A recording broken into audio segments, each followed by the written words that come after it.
السلام علیکم پیارے بچوں، آج کی ویڈیو میں آپ کے ساتھ میں شیئر کروں گا کلاس 9 اردو کی 2025 کی نئی کتاب، اس کا چیپٹر نمبر 6 نام دیو مالی، جن کے مصنف ہے مولوی عبدالحق۔ پیارے بچوں، اس ویڈیو میں آپ کے ساتھ اس چیپٹر کا نہایت ہی آسان خلاصہ میں شیئر کروں گا۔ تو پیارے بچوں، اس ویڈیو میں آپ کے ساتھ اس چیپٹر کا خلاصہ تو میں شیئر کروں گا، مگر ساتھ میں اس چیپٹر کے جو مصنف ہے مولوی عبدالحق کا تعارف بھی میں پڑھ کر آپ کو سمجھاؤں گا، اور موسٹ امپورٹنٹ جو لائنز ہوتی ہیں جو کہ MCQs اور شارٹ کویشچن آنسرز میں پوچھی جا سکتی ہے، وہ میں آپ کو بہت ہی ڈیٹیل میں بتاؤں گا۔ تو ویڈیو بہت ہی زیادہ انٹرسٹنگ ہونے والی ہے۔ اگر آپ نے میرا چینل ابھی تک سبسکرائب نہیں کیا تو جلدی سے میرے چینل کو سبسکرائب کر لیں، ویڈیو کو لائک کر لیں۔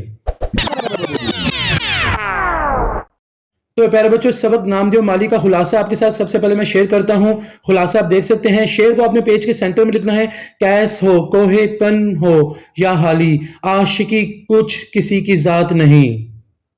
تو پیارے بچوں، سبق کا خلاصہ میں نے پیراگرافز کی شکل میں لکھا ہے تاکہ آپ کو یاد کرنے میں آسانی ہو۔ پہلا پیراگراف آپ دیکھ سکتے ہیں، نام دیو مقبرہ رابعہ دورانی کے باغ میں مالی تھا۔ وہ اپنے کام کو ایک مشن کی طرح انجام دیتا تھا اور اس میں اس قدر محور رہتا تھا کہ دنیا مافیا سے بے خبر ہو جاتا۔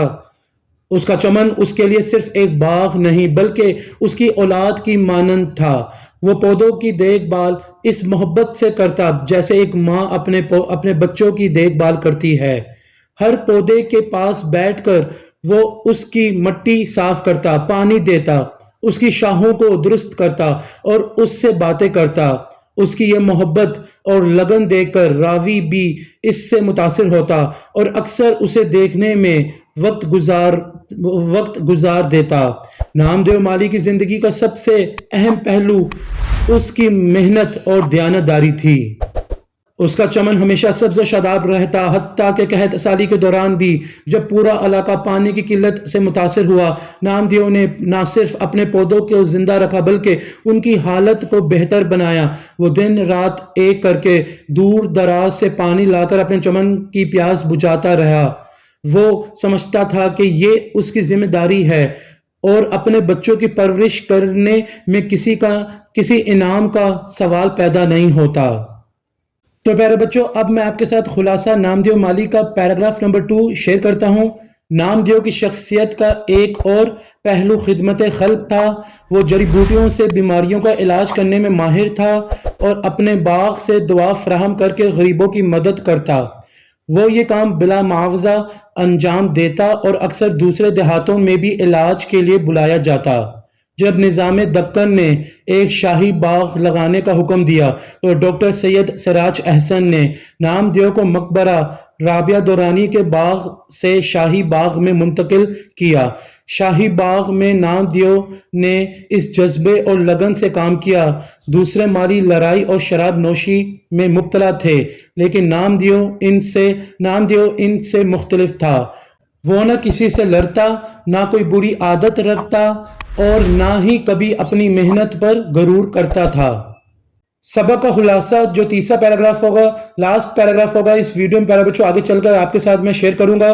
ابھی میں آپ کے ساتھ مولوی عبدالحق جو کہ مصنف ہے نام دیو مالی سبق کے، ان کا تعارف آپ کے ساتھ میں شیئر کروں گا۔ میں سبق کے ان کا تعارف جو ہے مولوی عبدالحق کا پڑھوں گا اور آپ کو موسٹ امپورٹنٹ جو لائنز ہیں جو کہ MCQs میں اور شارٹ کویسچن آنسرز میں آ سکتی ہیں وہ آپ کے ساتھ میں شیئر کروں گا۔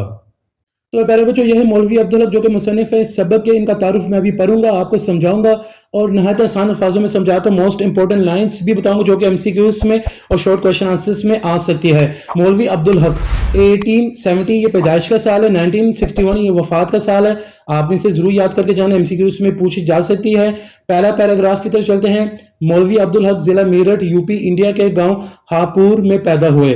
تو پیارے بچوں، یہ موسٹ امپورٹنٹ لائن ہے کہ آپ کس ضلع میں پیدا ہوئے، کون سے گاؤں میں پیدا ہوئے، تو یہ آپ نے یاد کر کے جانی۔ ابتدائی تعلیم گھر پر حاصل کرنے کے بعد اسکول اور کالج کی تعلیم علی گڑھ میں ہوئی، جہاں سر سید احمد خان، مولانا حالی، مولانا شبلی نعمانی، پروفیسر تھامس آرلینڈ اور نواب محسن الملک جیسے صاحبان علم و فضل سے استفادے کا موقع ملا۔ ملازمت کا آغاز حیدرآباد دکن میں ایک اسکول سے کیا۔ تو یہ بہت ہی امپورٹنٹ لائن ہے پیارے بچوں کہ آپ نے ملازمت کس طرح کہاں کی اور کس پیشے سے آپ نے ملازمت اپنے آغاز کی. بعد ازاں صدر محتمم تعلیمات تعینات ہو کر اورنگ آباد منتقل ہو گئے، مگر کچھ ہی عرصے بعد یہ ملازمت ترک کر دی اور عثمانیہ کالج اورنگ آباد کے پرنسپل بن گئے. تو پیارے بچوں، یہ پوچھا جا سکتا ہے کون سے کالج کے پرنسپل بن گئے اور 1930 میں اس عہدے سے سبق دوش ہوئے. یہاں اگر امپورٹنٹ لائنز کی اگر بات کریں تو یہاں یہ پوچھا گیا ہے کہ عثمانیہ کالج کے پرنسپل کب بنے اور اس کے بعد کس سال آپ اس عہدے سے سبق دوش ہوئے. اس کے علاوہ آپ نے ملازمت کا آغاز کس طرح کیا، آپ کون سے گاؤں میں پیدا ہوئے، کس ضلع میں پیدا ہوئے. تو یہ پہلے پیراگرافز کی امپورٹنٹ لائنز تھی. دوسرے پیراگراف کی طرف چلتے ہیں. مولوی عبدالحق 1912 میں انجمن ترقی اردو کے سیکرٹری منتخب ہوئے اور تو انہوں نے اس انجمن کو ایک فعال علمی ادارہ بنا دیا. وہ 1935 تک حیدرآباد دکن میں اور 1936 سے لے کر 1947 تک دلی میں اسی حیثیت پر فائز رہے.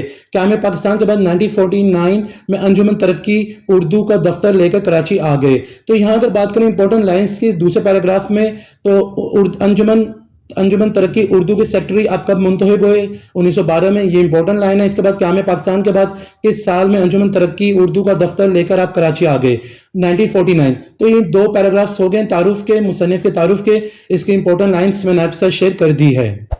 مولوی عبدالحق جو کہ مصنف ایک سبق ہے، ان کے تعارف کا تیسرا پیراگراف ہے. مولوی عبدالحق کی تمام تر زندگی خدمت و ایثار اور عزم و استقلال کی داستان ہے.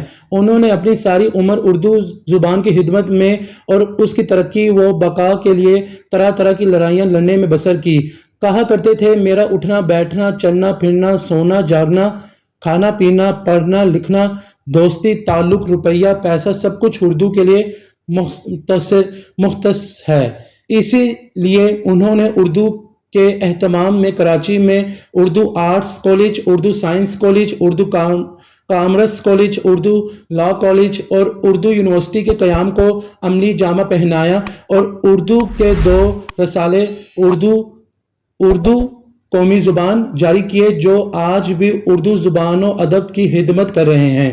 اس پیراگراف کی موسٹ امپورٹنٹ لائنز جو کہ MCQs اور شارٹ کویشچن آنسرز میں آ سکتی ہیں وہ ہے آپ کے 2 رسالے اردو قومی زبان. یہ آپ کو نام یاد ہونے چاہیے پیارے بچوں، یہ MCQs میں پوچھے جا سکتے ہیں. اب بات کرتے ہیں پیراگراف نمبر 4 کی. مولوی عبدالحق کی ان گنت تصانیف ہیں، ان کی تحریر میں بے ساختی اور ستھرا پن ہے اور وہ جگہ جگہ بڑی خوبصورتی سے ہندی کے کومل لفظوں کا بھی استعمال کرتے ہیں اور ان کی تحریر بول چال کی زبان نظر آتی ہے. لاسٹ پیراگراف ہے پیارے بچوں، تعارف کا چند اہم اثر. ان کی ایسی تصنیف ہے جس میں انہوں نے 42 ہم اثروں کے خاکے لکھے. تو پیارے بچوں امپورٹنٹ لائن ہے کہ چند ہم اثر ان کی ایسی تصنیف ہے جن میں انہوں نے کتنے ہم اثروں کے خاکے لکھے، 42. شاملی کتاب خاکہ نام دیو مالی اسی کتاب سے مستعار ہے اور جیسا کہ خاکے میں نام ہی سے ظاہر ہے یہ ایک ایسے مالی کا خاکہ ہے جس کا اوڑھنا بچھونا اس کے پودے تھے. تو پیارے بچوں یہاں آ کر مولوی عبدالحق کا تعارف مکمل ہو جاتا ہے. میں نے موسٹ امپورٹنٹ جو لائنز ہیں ان کے تعارف کی جو کہ MCQs اور شارٹ کویشچن آنسرز میں آ سکتی ہے وہ میں نے آپ سے شیئر کر دی ہے. امید کرتا ہوں آپ نے ساری امپورٹنٹ لائنز کو انڈر لائن کر لیا ہوگا اور آپ کو تعارف بھی سمجھ آ گیا ہوگا. سبق نام دیو مالی کا تیسرا اور آخری پیراگراف پیارے بچوں آپ کے ساتھ میں شیئر کرتا ہوں. ایک دن شہد کی مکھیوں کے حملے میں نام دیو کی موت ہوئی. وہ اپنے کام میں اس قدر مشغول تھا کہ اسے پتہ بھی نہ چلا کہ خطرہ اس کے قریب آ گیا ہے. مکھیوں کے ڈنک نے اسے بے حال کر دیا اور وہ اپنی جان سے ہاتھ دھو بیٹھا. لیکن اس کی موت نے ایک عام مالی سے ایک مثالی انسان اور ایک عظیم کردار بنا دیا.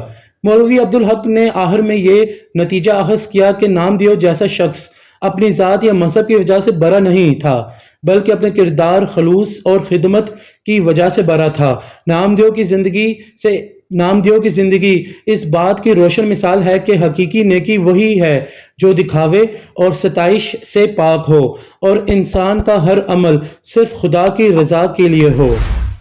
تو پیارے بچوں ادھر آ کر آپ کا سبق نام دیو مالی کا خلاصہ مکمل ہو جاتا ہے. میں امید کرتا ہوں آپ نے سبق خلاصے کو نوٹ کر لیا ہوگا. نہایت ہی آسان خلاصہ میں نے آپ کے ساتھ شیئر کیا ہے اور اس کے علاوہ جو مصنف کا تعارف ہے وہ بھی میں نے پڑھ کر آپ کو سمجھایا، آسان الفاظوں میں سمجھایا اور موسٹ امپورٹنٹ جو لائنز ہیں جو کہ MCQs اور شارٹ کویشچن آنسرز میں آ سکتی ہے وہ بھی میں نے آپ کو بتائی. امید کرتا ہوں آپ نے اس کا بھی نشان لگا لیا ہوگا. اور میں یہ بھی امید کرتا ہوں پیارے بچوں آپ کو آج کی ویڈیو بہت ہی پسند آئی ہوگی. اگر آپ کو آج کی ویڈیو پسند آئی تو آپ اسے لائک کریں, میرے چینل کو سبسکرائب کریں اور اس ویڈیو کو زیادہ سے زیادہ اپنے دوستوں کے ساتھ شیئر بھی کر دیں تاکہ سب کا فائدہ ہو جائے. مجھے سر حسن شبیر کو اجازت دیں. اپنی دعاؤں میں مجھے یاد رکھیے گا. جزاک اللہ.